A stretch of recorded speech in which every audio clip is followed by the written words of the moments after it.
Orbit India, Brahmand ka rahasya. Captain, I believe there's been a distortion in the space-time continuum.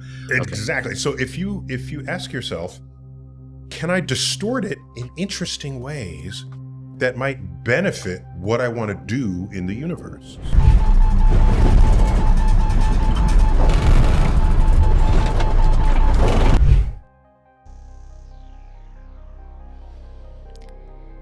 एक worm hole, जिसे Einstein Rosen bridge के रूप में भी जाना जाता है, ये एक सुरंग की तरह होता है जो दोनों तरफ से अलग अलग जगह या समय में खुलता है।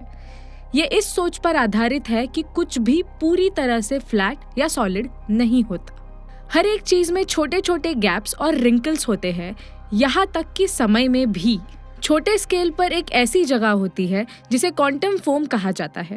माना जाता है कि वर्म होल्स यहाँ मौजूद हो सकते हैं, लेकिन अफसोस ये वर्म होल्स इतने छोटे होते हैं कि उनसे होकर गुजरना इंसानों के बस की बात नहीं है। थ्योरेटिकली देखा जाए तो वर्म होल हमें दूसरे ग्रहों पर ले जा सकता है। ये हमें अतीत की यात्रा करने में मदद कर सकता है, लेकिन ये तभी मुमकिन हो सकता है जब वर्म होल के दोनों तरफ के छोर एक ही जगह पर हो, पर दो अलग अलग वक्त में। एक दूसरी थियरी ये बताती है कि वर्म होल ब्लैक होल और व्हाइट होल के बीच जुड़ने का रास्ता हो सकता है। Well, if you have a black hole, what's on the other side? It would be like a white hole. I mean, why not? Right. Where everything only comes out. Right. Then how would you connect them? With a wormhole. लेकिन worm holes के साथ एक बड़ी समस्या है जो paradoxes से जुड़ी हुई है। एक फेमस पैराडॉक्स ग्रैंडफादर पैराडॉक्स है, जिसमें कोई भी इंसान वक्त में वापस पीछे जाकर अपने खुद के अस्तित्व को रोक सकता है। इस तरह का टाइम ट्रैवल उस मूलभूत नियम को तोड़ देगा जिसमें घटना से पहले उसके असर का पता होता है। तो ऐसे में आखिरकार ऐसा वर्म होल जिसके बारे में बताया गया है वो मौजूद नहीं हो सकता है। साइंस फिक्शन में वर्म होल्स के जरिए सफर करने के बारे में कई कहानियां हैं, लेकिन असलियत में ये बहुत ज्यादा पेचीदा है और हमें अब तक ऐसा एक भी नहीं मिला है। ऐसा माना जाता है कि वर्म होल्स उम्मीद से बेहद छोटे होते हैं और जैसे जैसे ब्रह्मांड का विस्तार होता है, इसमें से कुछ बड़े आकार में फैलते हैं। वर्म होल्स काफी आकर्षित होते हैं क्योंकि वे हमारे ब्रह्मांड में न सिर्फ अलग जगहों को बल्कि अलग ब्रह्मांडों को भी जोड़ सकते हैं। कुछ वैज्ञानिक ये भी सुझाव देते हैं कि अगर हम किसी तरह से वर्म होल के एक छोर को निश्चित तरीके से बदल देते हैं तो ये हमें समय के माध्यम से यात्रा करने की इजाजत दे सकता है। एस्ट्रोफिजिसिस्ट एरिक डेविस ये बताते हैं कि ट्रवर्सेबल वर्म होल्स के साथ हम यकीनन भविष्य में या अतीत में सफर कर सकते हैं। हालांकि ये इतना आसान भी नहीं होगा। वर्म होल को टाइम मशीन में बदलने के लिए कड़ी मेहनत करनी पड़ेगी। हालांकि कॉस्मोलॉजिस्ट स्टीफन हॉकिंग इससे सहमत नहीं थे, जिन्होंने ये तर्क दिया कि टाइम ट्रैवल के लिए वर्म होल का इस्तेमाल करना मुमकिन नहीं है। नासा के एरिक क्रिश्चियन के मुताबिक एक वर्म होल असल में हमें वक्त में पीछे जाने नहीं देता। ये एक शॉर्टकट की तरह है जो दूर की जगह को नजदीक ले आता है।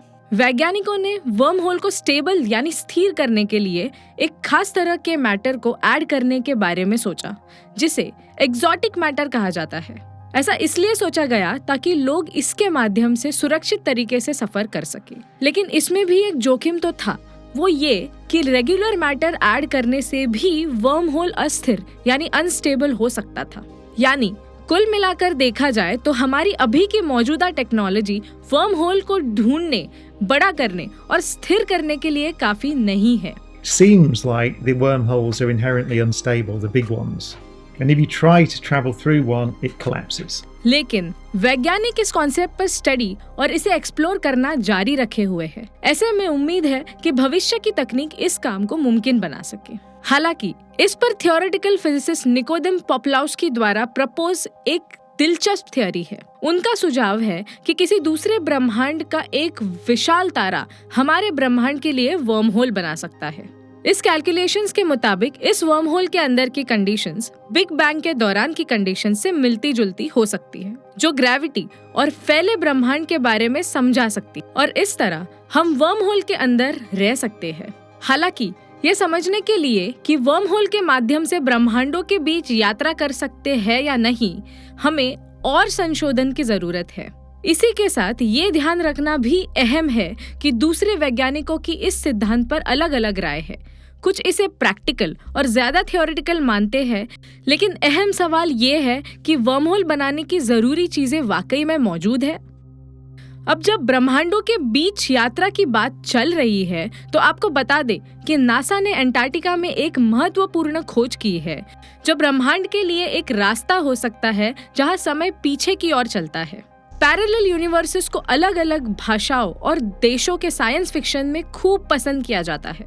एक ऐसा ब्रह्मांड जो हमारे यूनिवर्स जैसा ही हो, लेकिन जहां हम बिल्कुल अलग जीवन जी रहे हो, ऐसी परिस्थितियों के साथ जो बिल्कुल ही अलग हो। 2020 के कोरियन ड्रामा द किंग में कोरिया के राजा को ब्रह्मांड का सफर करते दिखाया गया, जहां वो एक आम आदमी की तरह जीवन जीता है। वहीं क्रॉनिकल्स ऑफ नार्निया में 4 बच्चे बात करने वाले शेर दुष्ट चुड़ैलों के ऐसे काल्पनिक पैरेलल यूनिवर्स में सफर करते हैं। इतना ही नहीं, वहां उनको प्रिंस और प्रिंसेसेस बनने का भी मौका मिलता है। वाकई संभावनाओं का अंत नहीं। लेकिन क्या हो जब पैरेलल यूनिवर्सेस सिर्फ साईफाई और फैंटेसी तक सीमित ना रहे तो? क्या हो अगर ये उतना ही सच हो जितना मैं और आप? क्या होगा अगर एक लीडिंग स्पेस रिसर्च एजेंसी को पैरेलल यूनिवर्स का सबूत मिल जाए तो? वैसे दावों के मुताबिक नासा ने एक पैरेलल यूनिवर्स का पता लगा लिया है, जहां पर फिजिक्स के सारे नियम हमारे ब्रह्मांड से बेहद अलग है, जहां एस्ट्रॉइड्स किसी भी ग्रह से टकराते नहीं बल्कि उसे छोड़ते हुए दिखाई देते हैं। क्वांटम मैकेनिक्स में एक पैरेलल यूनिवर्स को हमारे यूनिवर्स के साथ साथ ही मौजूद माना जाता है, जिसे हम आसानी से पहचान नहीं सकते। 4 साल पहले एंटार्क्टिक इम्पल्सिव ट्रांसिएंट एंटेना, जिसे एनीटा भी कहा जाता है, उसने कुछ अजीब सी चीज से ठोकर खाई थी। कुछ मौकों पर एनीटा ने पृथ्वी के माध्यम से आने वाले हाईली एनर्जेटिक न्यूट्रिनोस को देखा। टेलीस्कोप स्पेस से आने वाले और अंटार्कटिका में आइस शीट से टकराने वाले इन न्यूट्रिनोस को देख सकता है। इसने इन पार्टिकल्स का पता लगाया, लेकिन न्यूट्रिनोस अंतरिक्ष से आने की बजाय बिना किसी स्रोत के पृथ्वी की सतह से आते हुए पाए गए। वैसे आपको बता दें कि न्यूट्रिनो एक सब एटॉमिक पार्टिकल होता है जो इलेक्ट्रॉन की तरह ही है, लेकिन इसमें कोई इलेक्ट्रिकल चार्ज नहीं होता और इसका द्रव्यमान भी बहुत कम होता है। यह 0 भी हो सकता है। न्यूट्रिनोज ब्रह्मांड में सबसे ज्यादा पार्टिकल्स में से एक है, लेकिन उनका मैटर के साथ बहुत कम इंटरेक्शन होता है। ऐसे में उनका पता लगाना काफी मुश्किल हो जाता है। पहली बार एनीटा की खोज साल 2016 में हुई थी। इसके बाद साल 2018 में वो भी बिना किसी फिजिक्स के नियम का इस्तेमाल किए। तभी से भौतिक वैज्ञानिकों ये पता लगाने के लिए काम कर रहे हैं कि क्या इन परिणामों को फिजिक्स के मौजूदा मॉडल्स के साथ समझाया जा सकता है या एक्सपेरिमेंटल सेटअप के साथ कुछ किया जा सकता है, जिससे कि पैरेलल यूनिवर्स जैसी कोई चीज है ये साबित हो सकता है। हमारा ब्रह्मांड वाकई काफी बड़ा है, जिसमें सैकड़ों अरबों नहीं बल्कि खरबों गैलेक्सीज है जो स्पेस के माध्यम से घूमती है और हर एक में अरबों या खरबों तारे होते हैं। ब्रह्मांड के मॉडल के अध्ययन करने वाले कुछ शोधकर्ता अनुमान लगाते हैं कि ब्रह्मांड का व्यास 7 अरब प्रकाश वर्ष हो सकता है, जबकि कुछ को लगता है कि ये अनंत है। एक वक्त था जब हम सोचते थे कि पृथ्वी ब्रह्मांड का केंद्र है और फिर सोचा गया सौर मंडल और हमारी गैलेक्सी होंगे, लेकिन हर बार हम गलत साबित हुए। क्या ये मुमकिन नहीं है कि हमारा ब्रह्मांड पूरे ब्रह्मांड की विशालता में धूल का एक कण मात्र ही हो? एक प्रमुख कॉस्मोलॉजिस्ट लॉरा मेर्सिनी ह्यूटन का दावा है कि पैरेलल यूनिवर्सेस के सबूत रात के आकाश में देखे जा सकते हैं और उनका मानना है कि उन ऑल्टरनेट यूनिवर्सेस के निशान की पहचान ही की जा सकती है।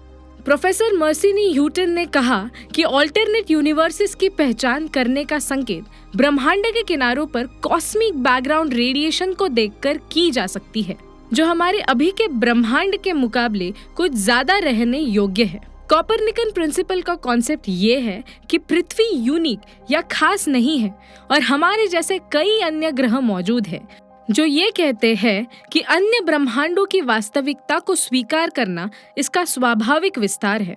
लेकिन ऐसे कितने और यूनिवर्सेस हैं जो हमारे साथ जुड़े हैं या वे कहाँ हैं? ये एक बहुत मुश्किल सवाल है, क्योंकि ये मुमकिन है कि ये एक ही स्पेस टाइम का कोई हिस्सा हो जो एक दूसरे के साथ जुड़ा हुआ हो। प्रोफेसर का दावा है कि बिग बैंग, जो हमारे ब्रह्मांड की उत्पत्ति की वजह है, उसने सभी संभावित ब्रह्मांडों पर निशान छोड़ा हो। उनके मुताबिक उन निशानों को अभी कोल्ड स्पॉट्स के रूप में ऑब्जर्व किया गया है, वो भी कॉस्मिक बैकग्राउंड रेडिएशन में। करीब 13.7 बिलियन साल पहले हम जो कुछ भी जानते हैं वह एक इन्फिनिटेसिमल सिंगुलैरिटी थी। फिर ये 1 सेकेंड के एक छोटे से अंश के लिए सभी दिशाओं में लाइट की स्पीड की तुलना में तेजी से फट गए। 10⁻32 सेकेंड गुजरने से पहले ही ब्रह्मांड अपने मूल आकार से 10⁻26 गुना तक बाहर की ओर विस्फोट कर चुका था। इस प्रक्रिया को कॉस्मिक इन्फ्लेशन कहा जाता है। जैसे इन्फ्लेशन कम हुआ, मैटर और रेडिएशन की बाढ़ दिखने लगी, जिससे क्लासिक बिग बैंग फायरबॉल बने और एटम्स, मॉलिक्यूल्स, स्टार्स और गैलेक्सीज का बनना शुरू हुआ। ये सब अंतरिक्ष के विशालता को आबाद करने के साथ हमें घेरते भी है। इन्फ्लेशन की उस रहस्यमयी प्रक्रिया और बिग बैंग ने कुछ शोधकर्ताओं को ये यकीन करने पे मजबूर किया कि कई सारे ब्रह्मांडों का होना काफी हद तक मुमकिन है। मैसाचुसेट्स के टफ्ट्स यूनिवर्सिटी के थियोरेटिकल फिजिसिस्ट अलेक्जेंडर विलेंकिन के मुताबिक इन्फ्लेशन हर जगह एक ही वक्त में खत्म नहीं हुई थी, जबकि ये उन सब के लिए खत्म हो गया था जिनका पता हम लगभग 13 अरब साल पहले पृथ्वी से लगा सकते थे। वास्तव में कॉस्मिक इन्फ्लेशन बाकी जगहों पर जारी है। इसे ही थियोरी ऑफ इटर्नल इन्फ्लेशन कहा जाता है। और जैसे ही इन्फ्लेशन एक खास जगह पर खत्म होती है, एक नया बबल यूनिवर्स बनता है। वे बबल यूनिवर्सेस एक दूसरे से कांटेक्ट नहीं कर सकते क्योंकि वे इनडेफिनिट पीरियड तक एक्सपेंशन कंटिन्यू रखते हैं। अगर हम अपने बुलबुले के किनारे के लिए रवाना होते हैं जहां ये अगले बबल यूनिवर्स के खिलाफ बढ़ सकता है, तो हम उस तक कभी नहीं पहुंच पाएंगे क्योंकि किनारा लाइट की स्पीड से तेज हमसे बहुत तेजी से दूर हो जाएगा। और अगर हम अगले बबल तक पहुंच भी गए, हमारे फेमिलियर यूनिवर्स अपने फिजिकल कांस्टेंट और हैबिटेबल कंडीशंस के साथ हमारे अपने पास के हाइपोथेटिकल बबल यूनिवर्स से पूरी तरह से अलग हो सकते हैं। जबकि हकीकत में दूसरे सितारों के लिए रास्ता खोलना नामुमकिन नहीं, बल्कि ये हो सकता है। मेटावर्सल वर्महोल्स के जरिए सफर करने के लिए करीब 110 बिलियन इलेक्ट्रॉन वोल्ट एनर्जी की जरूरत होगी, जैसे पॉपुलर सीरीज में रिक और मॉर्टी लगभग हर एपिसोड में करते हैं। फिजिक्स के कॉमन सेंस रूल्स जिनका इस्तेमाल हम हर रोज करते हैं, शायद वो हमें समझ आ जाए, लेकिन बहुत छोटे पैमाने पर कभी-कभी सामान्य ज्ञान पूरी तरह से टूट जाता है। क्वांटम लेवल पर अंतरिक्ष की खाली जगह छोटे कणों के साथ उभल रहा है, जो लगातार अपने अस्तित्व में अंदर बाहर कर रहा है। क्वांटम लेवल पर छोटे कण जो हर चीज के बिल्डिंग ब्लॉक्स को बनाते हैं, उनके पास एक तय जगह भी नहीं होती।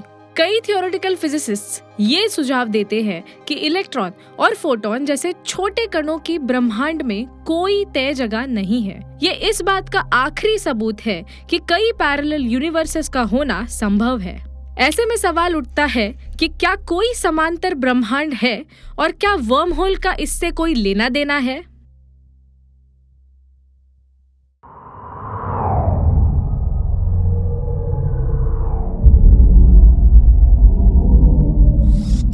ऑर्बिट इंडिया, ब्रह्मांड का रहस्य।